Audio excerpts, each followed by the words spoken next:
Before we begin, we'd just like to give a quick mention to a channel called Weird World, who originally covered the case you're about to hear. From what we understand, the account itself was submitted by one of their viewers, and it's a particularly unsettling one. It was actually their coverage that first brought this story to our attention and inspired us to cover it ourselves. Weird World is a fantastic channel that delves into all kinds of obscure and lesser-known cases, many of which fly well under the radar. It's genuinely one of our favorites, and if you enjoy the kind of stories we tell here, there's a very good chance you'll enjoy what they do as well. We'll leave a link to their channel in the description below. Do go and show them some love. Now, with that said, let's begin. In late 2021, an ordinary man from the north of England reported 2 encounters that would alter the course of his life.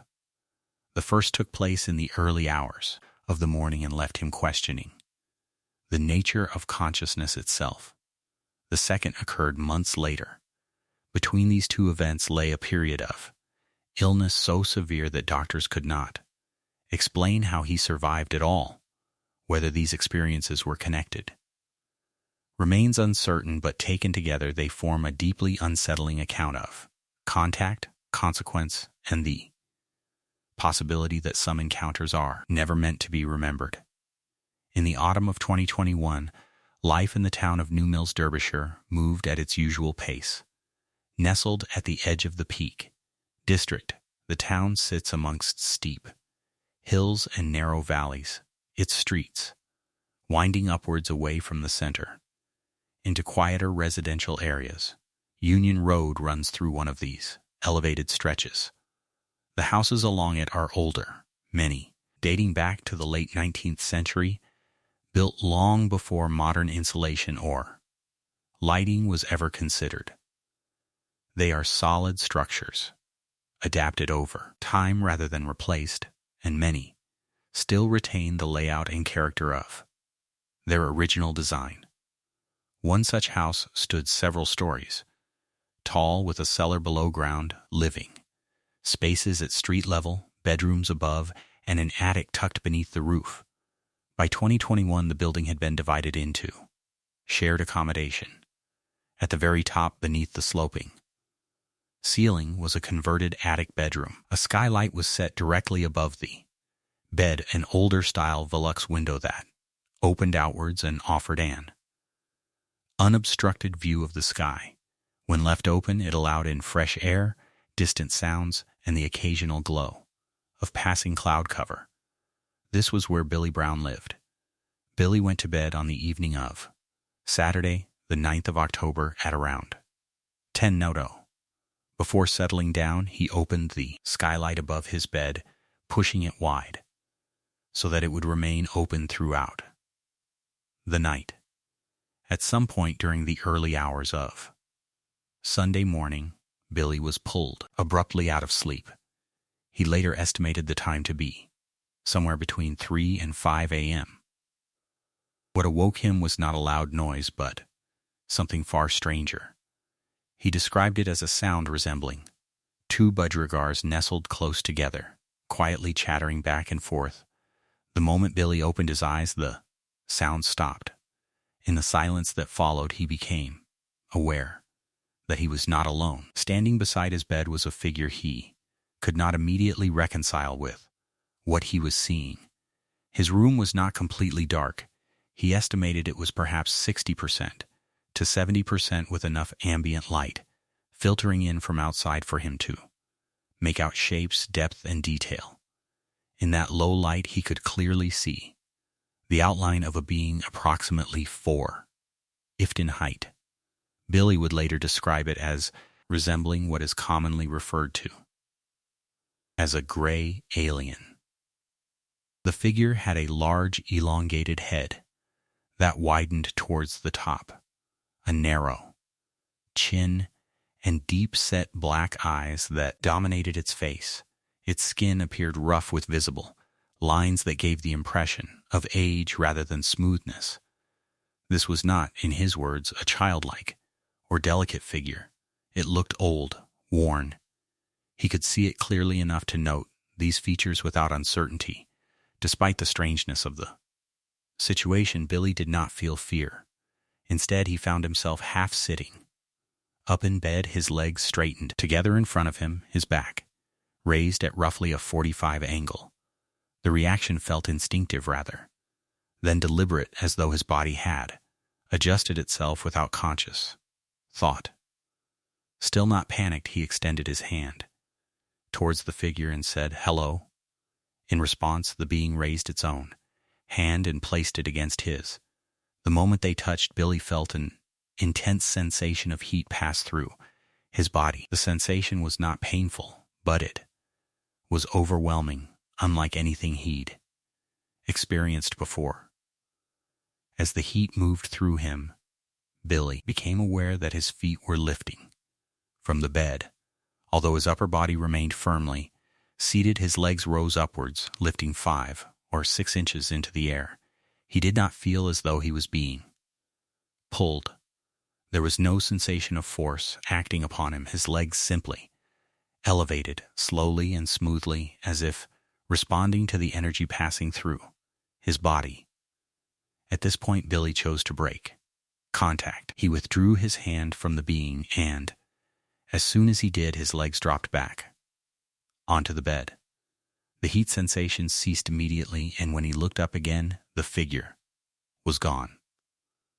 Billy looked around the room, expecting to find some indication that something had occurred. The skylight remained open. The room was unchanged. There were no marks, no displaced objects, no sign that anyone or anything had been present. With no immediate explanation and no further disturbance, he eventually lay back down and fell asleep. At the time, however, Billy did not yet realize that this was only the beginning. By Sunday evening, Billy began to feel unwell. At first, it was difficult for him to describe exactly what was wrong. There was no single obvious symptom that explained the severity of his discomfort. Instead, he experienced a deep, spreading sense of physical distress centered around his head. The pain was intense enough that sleep became impossible. As the night wore on, it became clear that rest was no longer an option. Alongside the headache came a sudden inability to eat or drink. Even small amounts of water made him feel nauseous, and food was entirely out of the question. This was not accompanied by the kind of fever or flu-like symptoms that might suggest a common illness. His body simply seemed to reject intake altogether. As Monday passed into Tuesday, Billy remained awake. By this point, he had not slept for more than 48 hours. His condition continued to worsen. He began experiencing persistent sickness and diarrhea until eventually there was nothing left for his body to expel. Despite this, the sensations did not subside. He described it as feeling as though his body was shutting down from the inside, a gradual internal failure rather than an external injury. Eventually, he called for an ambulance. Billy was taken to Stepping Hill Hospital in Greater Manchester, where medical staff immediately began a series of tests. Blood tests showed no obvious abnormalities. A CT scan revealed nothing that could explain his symptoms. One by one, potential diagnoses were ruled out, leaving doctors with no clear answer. As the tests continued to come back inconclusive, staff began discussing discharging him. Billy argued against this. He later recalled telling doctors that if they sent him home, he believed he would die. It was only after prolonged insistence that he disclosed what he had experienced days earlier, describing the encounter in his bedroom. The response was not what he expected. Rather than dismissing the account outright, the doctors asked for his Permission to conduct an HIV test. When Billy asked why, he was told that standard blood tests only covered limited parameters, whereas an HIV test allowed for deeper analysis across a broader range of markers. Billy agreed, but the results remained inconclusive, with no diagnosis and no clear treatment pathway. Billy was discharged. He had no family or friends immediately available to collect him. So, weak and still unwell, he made the journey home, alone. From Stepping Hill Hospital, he walked to Hazel Grove train station, a journey he described as exhausting and disorientating. He then took the train to New Mills New Town, followed by another walk of nearly a mile back to his house. By the time he reached home, he was barely able to function. For the next 3 days, Billy did not leave his room. By Saturday night, his condition reached a critical point. He began coughing up blood. He had still not slept, now approaching a full week without rest, and he remained unable to eat or drink.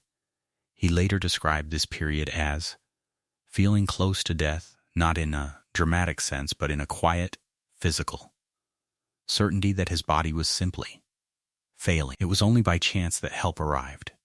A friend who also lived in the shared house entered Billy's room to retrieve a phone charger. Instead, he found Billy in a state that immediately alarmed him. Billy was unable to call for help himself, so an ambulance was called on his behalf. When East Midlands Ambulance Service arrived, the paramedics first asked to examine Billy's back. He was not immediately told why. After a brief conversation outside the room, they returned, placed him onto a stretcher, and carried him to the ambulance. Upon arrival back at Stepping Hill Hospital, the tone suddenly changed.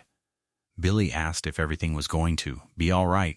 One of the paramedics responded plainly that he had blood poisoning and would be taken directly to intensive care. He was admitted to the ICU, where doctors explained that it was the highest dependency ward available and the safest place for him given his condition. Throughout his hospitalization, doctors attempted to identify the source of the blood poisoning. They asked repeatedly whether Billy had any cuts, wounds, or points of infection. None could be found. There was no clear entry point, no injury that explained how the infection had begun. Billy remained in hospital until around the 18th of November. His stay included 2 weeks in intensive care, followed by 2 weeks in a high dependency ward, and then time spent on a general ward. After leaving hospital, his physical strength gradually returned, but not in any consistent pattern. Some days he was able to move around the house with relative ease. On others, even simple tasks left him exhausted. The fatigue felt deeper than ordinary, tiredness arriving without warning and lingering long after he had rested. Sleep, when it came, was fractured rather than falling into a natural rhythm. Billy described drifting in and out of consciousness.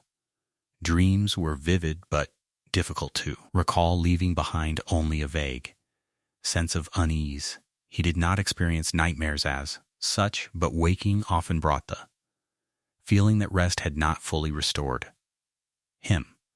Billy found himself questioning whether the encounter and the illness were connected. Doctors had been unable to identify the source of his blood poisoning. No injury or point of infection had been found. The absence of an explanation did not confirm a link, but it left room for doubt. The timing felt uncomfortably close. Throughout November and into December, Billy gradually resumed everyday routines. He began driving again, made short trips outside, and prepared to return to work in the new year. Outwardly, life appeared to be settling back into place. Inwardly, something had shifted. There was no sense of panic or fear, no belief that he was being watched or followed.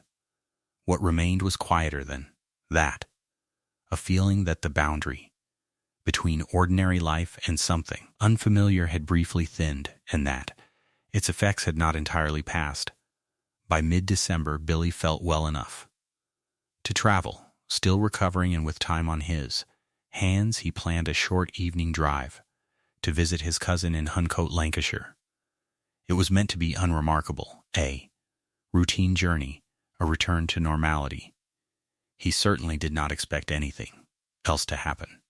On the evening of Monday, the 19th of December 2021, Billy left his cousin's home in Huncote shortly before 8:00. Still recovering from his illness and not yet back at work, the drive home to Derbyshire was meant to be routine. It was a route he knew well, one he had taken many times before. He set off at around 7:45 p.m. in his dark green Volkswagen Golf, stopping briefly at a petrol station near the top of Huncote before joining the A56 towards Manchester. Traffic was light and the roads were quiet. He passed through Haslingden and began climbing out of the valley via the slip road from Rawtenstall. Beyond Ramsbottom, the road transitioned onto the M66, several miles before the junction for Barry Leisure Park. He noticed something odd. A flickering light appeared in the upper right-hand corner of his windscreen, roughly where the sun visor would sit during daylight. At first, he assumed it was a reflection. He checked for oncoming traffic, but there were no cars approaching and none ahead of him. He looked inside the car. He checked his phone to ensure it wasn't illuminated. He turned off the stereo.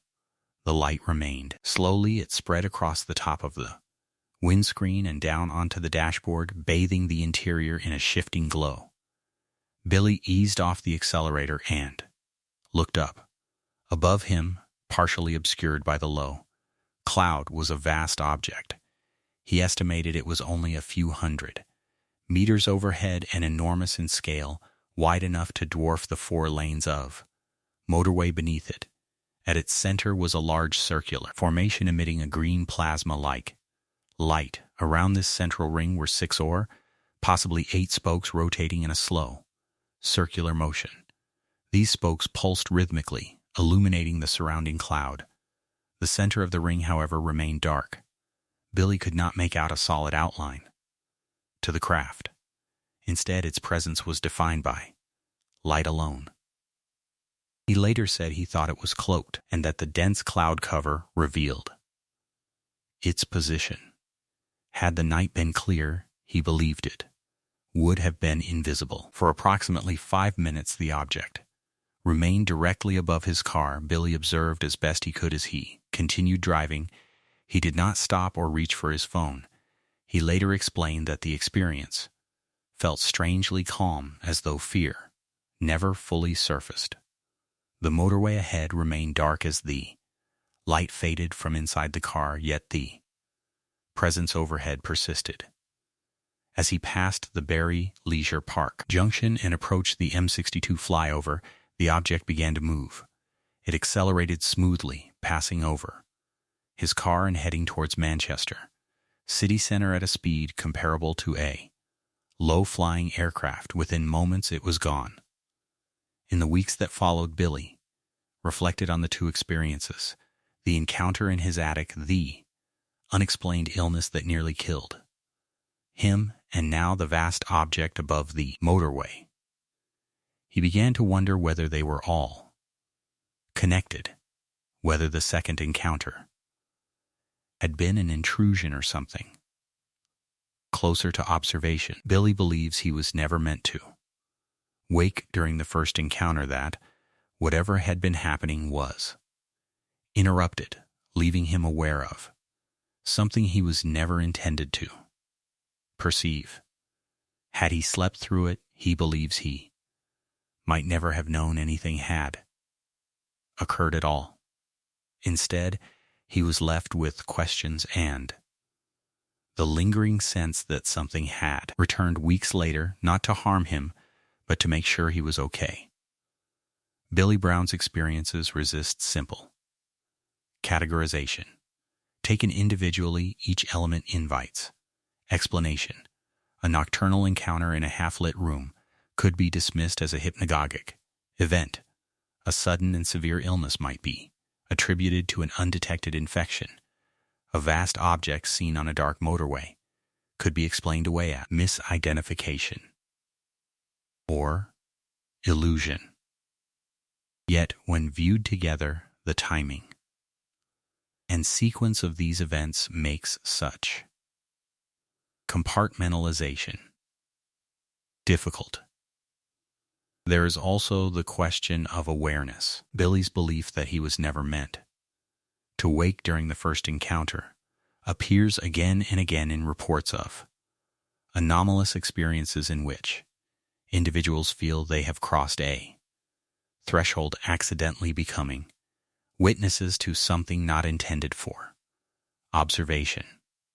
In such cases, the consequences are rarely immediate.